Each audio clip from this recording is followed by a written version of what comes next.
ദിലീപ് മഞ്ജു വാര്യർ വേർപിരിയൽ സമയത്ത് എന്തുകൊണ്ട് മീനാക്ഷി അമ്മയ്ക്കൊപ്പം വന്നില്ലെന്ന് പലരും ചോദിച്ച ചോദ്യമാണ്. ദിലീപിന്റെ ഭാഗത്താണ് ന്യായമെന്നും അതിനാലാണ് മീനാക്ഷി അച്ഛനൊപ്പം നിന്നതെന്നും ദിലീപ് അനുകൂലികൾ പറഞ്ഞിരുന്നു. ഇപ്പോഴിതാ മീനാക്ഷിയെ എന്തുകൊണ്ട് അച്ഛനൊപ്പം വിട്ടു എന്ന ചോദ്യത്തിന് മഞ്ജു തന്നെ ഉത്തരവും പറഞ്ഞിരിക്കുകയാണ്. വേർപിരിയലിന് പിന്നാലെ അടുത്ത സുഹൃത്തിനോട് മഞ്ജു കടുത്ത വേദനയോടെ പറഞ്ഞ വാക്കുകളാണ് ഇപ്പോൾ പുറത്തു വന്നിരിക്കുന്നത്. ഞാൻ പോന്നു, ഇനിയും തുടരാനാകില്ല എന്നതുകൊണ്ട് എന്റേതായ ചിലത് അവിടെ മറന്നുവെച്ചു.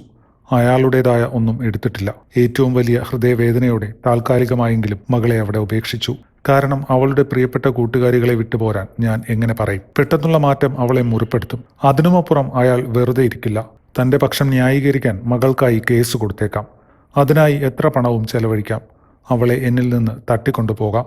അതിനുള്ള സർവ്വസന്നാഹങ്ങളും അയാൾക്കുണ്ട്. കളിയും ചിരിയും പഠനവുമായി പോകേണ്ട ഈ പ്രായത്തിൽ കോടതികൾ കയറിയിറങ്ങാനും അമ്മയെക്കുറിച്ച് കെട്ടിച്ചമയ്ക്കാനിടയുള്ള വക്കീൽ കഥകളുടെ ചോദ്യങ്ങൾക്ക് മുന്നിൽ ഹൃദയം തകർന്നു നിൽക്കാനുമുള്ള സാഹചര്യം എന്റെ മകൾക്കുണ്ടാകരുത്. കുറച്ചു സമയത്തേക്കെങ്കിൽ പോലും ഒരു തട്ടിക്കൊണ്ടുപോകൽ അവളുടെ ജീവിതത്തിൽ എന്നേക്കുമായി ഉണ്ടാക്കാവുന്ന മാനസിക തകർച്ച ചെറുതായിരിക്കില്ല. എന്നോടുള്ള വാശിക്കാണെങ്കിലും മകളെ അയാൾ കൂടുതൽ നന്നായി നോക്കും. ചെറിയ കുട്ടിയല്ലേ, നിലവിലെ സാഹചര്യങ്ങളിൽ അവളുടെ സങ്കടം പെട്ടെന്ന് മാറും. അവൾ എല്ലാ കാലത്തും സന്തോഷമായിരിക്കട്ടെ. അതേസമയം മകളെ ദിലീപിനെ ഏൽപ്പിച്ചതിനു പിന്നാലെ ഒരു തുറന്ന കത്തും മഞ്ജു പുറത്തുവിട്ടിരുന്നു. മീനൂട്ടിക്ക് അവളുടെ അച്ഛനോട് എത്രമാത്രം സ്നേഹമുണ്ടെന്ന് എനിക്ക് മറ്റാരേക്കാളും നന്നായി അറിയാം. അച്ഛനോടൊപ്പം അവൾ സുരക്ഷിതയായിരിക്കുമെന്ന് എനിക്ക് ഉറപ്പാണ്. അവളുടെ കസ്റ്റഡി സ്വന്തമാക്കാൻ വേണ്ടി അവളെ കോടതിയിലേക്ക് വലിച്ചിഴയ്ക്കാനും നിയമപരമായ തർക്കങ്ങൾക്കിടയിൽ അവളുടെ ജീവിതം താറുമാറാക്കാനും ഞാൻ ആഗ്രഹിക്കുന്നില്ല. അവളോടൊപ്പം എന്നും ഒരു വിളിപ്പാടകലെ ഞാനുണ്ടാകും. മഞ്ജു തന്റെ ഫേസ്ബുക്ക് പേജിൽ കുറിച്ചത് ഇങ്ങനെ.